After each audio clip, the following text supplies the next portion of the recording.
Vamos falar aqui do lucro do caixa que a empresa teve aí sem a móvel. Já começou a apresentar os resultados do grupamento, né? 30 pregões, tá certo? Tá. Pregões completos aí, já podemos falar de grupamento da empresa, tá? Pessoas que queiram saber sobre a empresa Oi. A Oizinha, nesse período aí de crise, estamos lascados, mas faz parte, né? Mas vamos falar aqui do relatório mensal das atividades que a empresa é obrigado a apresentar ao juiz da recuperação judicial todos os meses para apresentar aos credores sua condição financeira, tá? Essa é a finalidade e esse aqui já é o de março agora de 2022.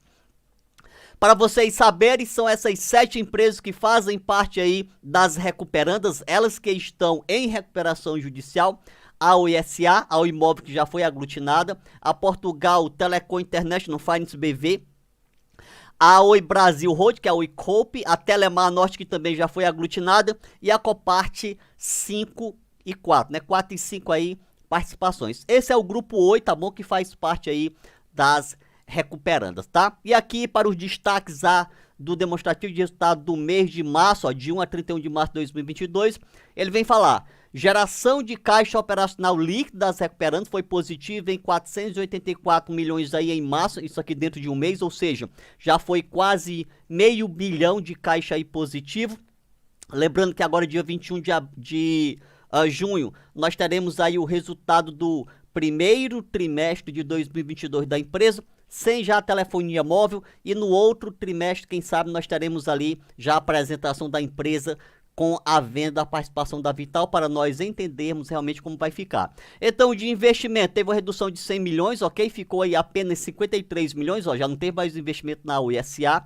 As rubricas, né, teve uma queda de 1 bilhão 601, porque tirou outros ativos, totalizando 1 bilhão 659 milhões. A pagamentos caiu 2 bilhões 749, atingindo o patamar de 1 bilhão 121, então o recebimento diminuiu, mas também os pagamentos reduziram aqui em 2 bilhões 750 milhões. Saldo final do caixa teve alta de 425 milhões, tá, em março, totalizando 1 bilhão 509, teve outro efeito aqui de 53 milhões para poder fechar essa conta, e a gente vai ver isso agora no demonstração de fluxo de caixa da empresa, tá?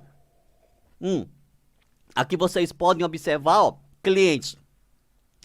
Era 1 bilhão 140, tá? Teve um aumento de 250 milhões, terminou aqui em março em 1 bilhão 391.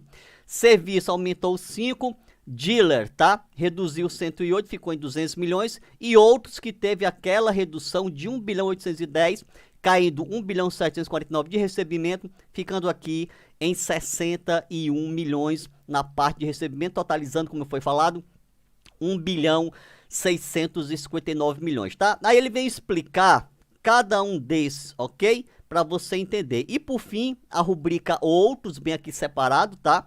Recebimentos registrou redução de 1 bilhão 749, para você entender o motivo, ok? Totalizando entrada de 61 milhões, o que é que ela explica? A administração informou, a redução foi observada, foi provocada pela incorporação da Imóvel SA, ok? Provando a redução de recebimento da intercompany, interconexão entre as empresas em recuperação judicial. Então, que já é o efeito da venda da telefonia móvel da Oi.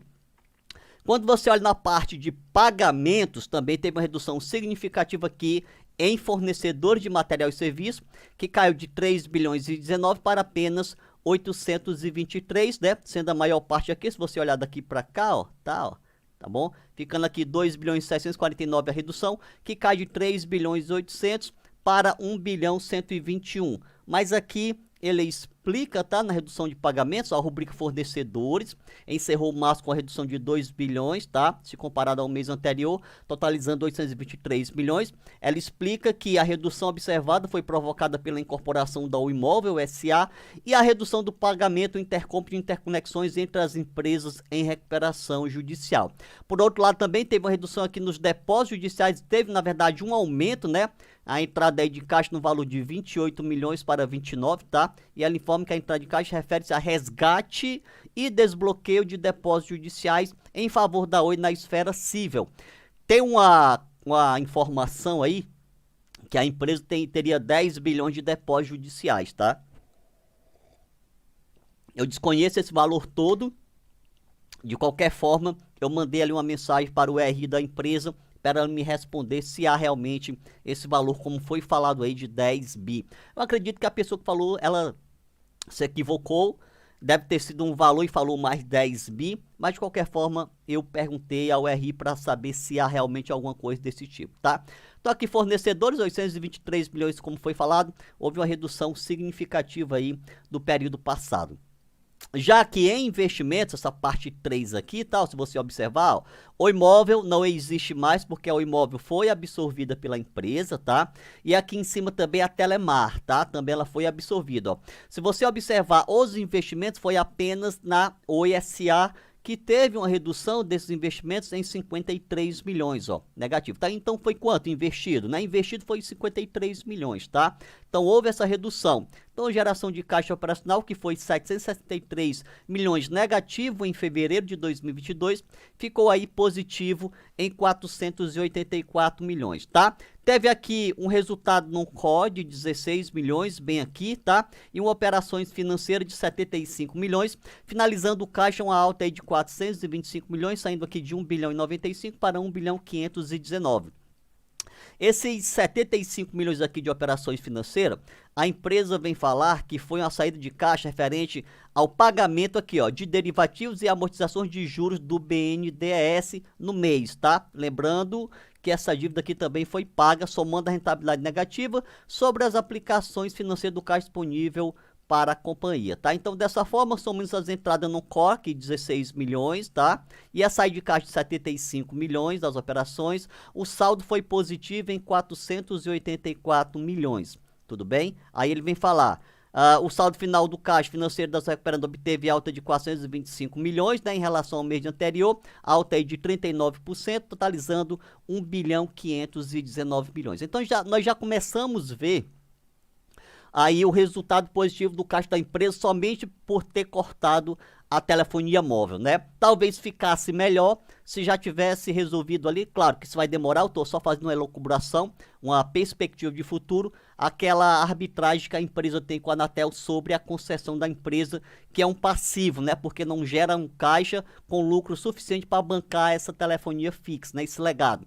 Então talvez com o final dessa concessão, a empresa possa melhorar mais ainda esse resultado, além dela já estar buscando a redução dos seus custos na casa de 1 bilhão, como eu já apresentei aqui no período passado, tá? Vindo para a segunda parte, vocês sabem, né, que o grupamento já está aí, vamos dizer assim, oficializado, 30 pregões abaixo de R$1, a empresa vai ter que responder ao ofício da B3, que ela pediu aí um adiamento até 31 de março de 2022 para iniciar a contagem, tendo em vista as perspectivas de acontecimento que iriam ter agora nesse primeiro trimestre de 2022 com a saída da recuperação judicial da empresa, mas infelizmente teve um atraso aí agora pela parte da Anatel, no julgamento ali que foi agora recente, tá? Da autorização da venda, da participação da Vital para o consórcio, né? Para um fundo, na verdade, gerido pelo BTG, e também ali o juiz da recuperação judicial pediu, ou deu um prazo, na verdade,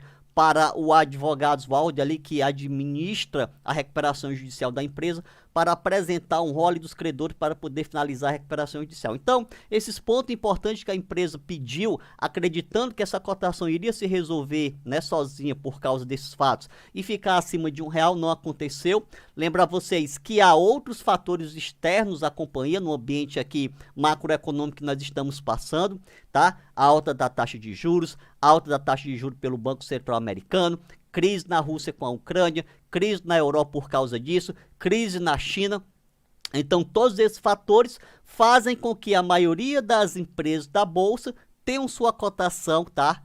Reduzida, né, com a queda, tendo em vista a fuga de capital para ou ativos de menor risco ou reserva de valor, ou que pagam melhores retornos, que é o caso da renda fixa neste período. Então, novamente, a gente vê aí maioria das empresas com a cotação em queda, e não seria uma diferença para a empresa Oi nesse período. Só lamento para quem está aí preocupado com o grupamento agora, tá? Acredito que vai acontecer. Aluguéis, 16 de maio de 2022, 227 milhões, o pessoal tá tradando papel, é claro, tá? Acontece, é normal, o pessoal aproveita a especulação.